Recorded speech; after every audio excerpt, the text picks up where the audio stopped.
Hello everyone. This chapter, The Ailing Planet, is written by Nani Palkiwala and the chapter is taken from the NCERT textbook for class 11, Hornbill. So let's go through the chapter. This chapter included in the textbook is an article written by Nani Palkiwala and published in the Indian Express on 24 November 1994. The issues that he raised regarding the declining health of the earth continue to have relevance. Nani Palkiwala was an Indian jurist and liberal economist. Before 1994, people considered earth as a thing. Now there is a shift from mechanistic to holistic approach. People have begun to realize earth is a huge organism with metabolic needs and every part has to function properly. Earth has to be protected as a whole. Another concept given in the chapter is sustainable development. It refers to the development without compromising with the needs of the future generation. A very interesting quote in the chapter by Lester R. Brown: "We have not inherited the earth from our forefathers, but we have borrowed it from future generation." We'll be seeing that in detail. Now there is a shift from domination to partnership. People have realized that it's not humans alone who own the planet, but actually we have to share it with every creature and with every aspect of the environment. There is a zoo in Lusaka, Zambia, where there is a cage and there is only a mirror in that cage. A notice is written outside: "The most dangerous animal." Of course, that refers to the humans. Now, we are focusing upon the holistic and ecological view of the world.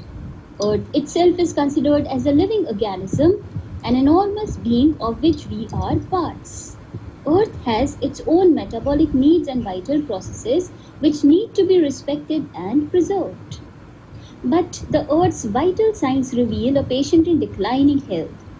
And now we have begun to realize our ethical obligations to be good stewards of the planet and responsible trustees of the legacy to future generations. That means that it is our responsibility to take care of the planet and keep it safe for the coming generation. In the chapter, there is a quotation which we have done earlier, that we have not inherited the earth from our forefathers, but borrowed it from future generation. It is spoken by Lester Brown, who is one of the great pioneer environmentalists. This is for your information. Lester R. Brown has divided the earth into 4 biosystems: forests, fisheries, grasslands and croplands. The problem is that forests are getting decimated for fuel and firewood. We know about deforestation. Fisheries. Fishes are getting killed for protein. Excessive use of pesticides and insecticides is turning grasslands into wastelands. Dumping of garbage and chemical waste is turning croplands into barren lands. And we know actually the main reason behind these problems, that is overpopulation. Here is an exercise for you. You can pause the video and go through the words and phrases given in column A and match with those in column B. This is self-learning and you must ensure that you know the answers before proceeding. Here are the answers. Holistic approach. Earth is an enormous being with needs of metabolism. Every part has to be protected. Sustainable development is development without compromising with the needs of future generation. Mechanistic to holistic. Domination to partnership. We have not inherited the earth but borrowed from our future generation. Mirror in the cage at Lusaka, Zambia. The notice reads: "World's most dangerous animal." Forests getting decimated for fire and fuel wood. Fisheries getting killed by protein-hungry world. Grassland turning into wasteland due to insecticides and pesticides. Cropland turning into barren land due to chemical waste and garbage. In the words of Margaret Thatcher, who happened to be the Prime Minister of Britain, No generation has a free hold on this earth. All we have is a life tenancy with a full repairing lease.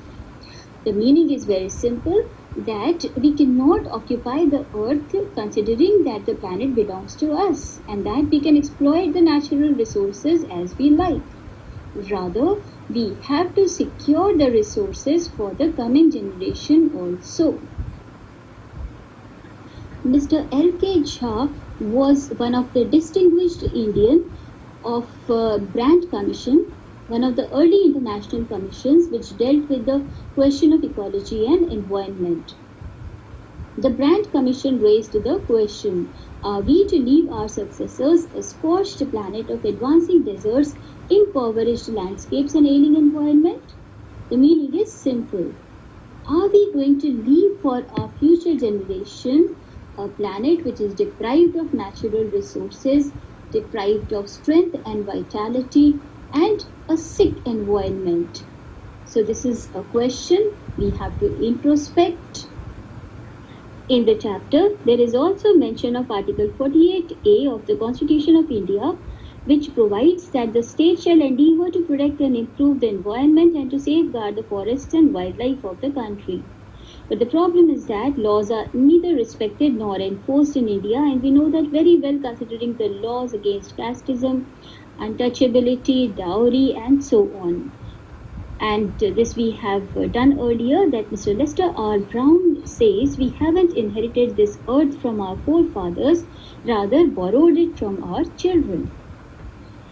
Here are some words given in the chapter.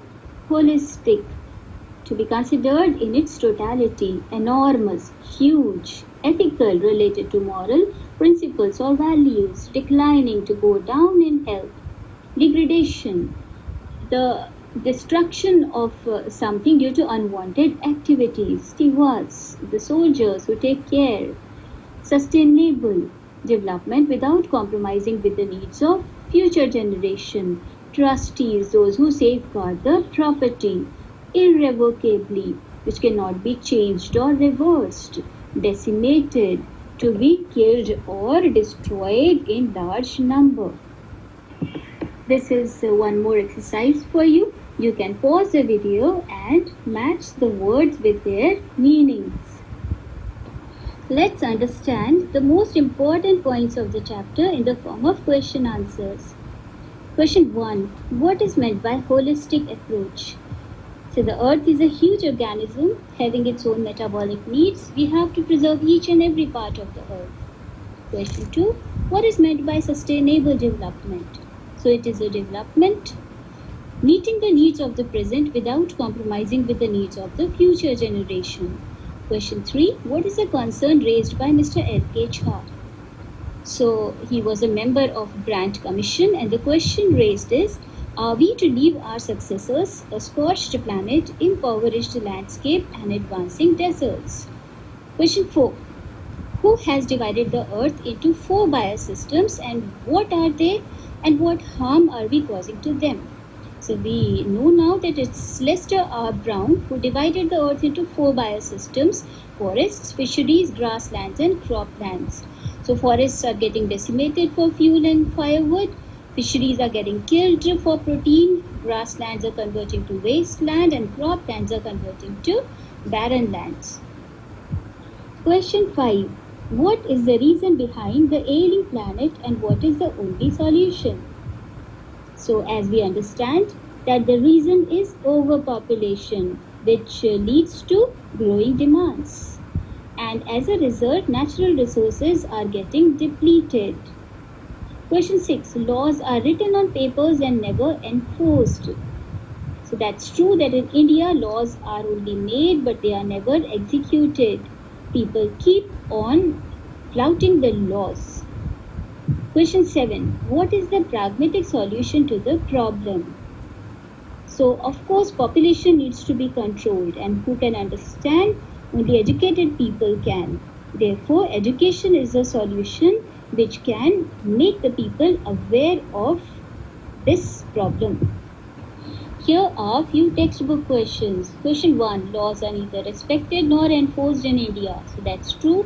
Whether it is the rules of the road or laws against casteism, untouchability, dowry, people never respect these laws. Question 2. Are we to leave our successors a scorched planet of advancing deserts, impoverished landscapes and an ailing environment? So we know that this question is raised by Mr. L.K. Jha, the member of the Grant Commission, and true that due to overpopulation we are utilizing the resources to an unsustainable level and the results are awful and disastrous. Fisheries will collapse, forests disappear, grasslands will become barren wastelands and croplands will lose their fertility. So definitely this is going to be harmful for the coming generation. Question 3. We have not inherited this earth from our forefathers but borrowed it from our children. As we know that this is spoken by Mr. Lester R. Brown. So we have to understand that we have not inherited this earth. It is not our property. We are the stewards and the trustees of earth. We have to take care of our needs as well as the needs of the future generation. Question 4. The problems of overpopulation that directly affect our everyday life. So surely overpopulation causes so many problems. The 4 biosystems are under severe strain. In many areas they have reached an unsustainable level. Then overpopulation hinders development of course and adversely affects the spread of education and health care among the masses. So the ultimate solution is education, as education only can prevent this harmful impact caused to the environment. Here are few Latin phrases used in the chapter. Prima facie, which means on the first view, ad hoc, for the special aim, ad infinitum, up to the infinity, mutatis mutandis, with necessary changes, caveat, a warning that particular things needs to be considered before something can be done, and tabula rasa, that is a smooth tablet. Here are few words which have a literal as well as figurative meaning. So let's go through. Number 1, grip. So she gripped onto the railing with both hands. And the second way we can use this word, terrorism has gripped the country for the past 5 years. Dawn. A new technological age has dawned. And the second way, it dawned on me that they couldn't possibly have met before. Number 3, usher.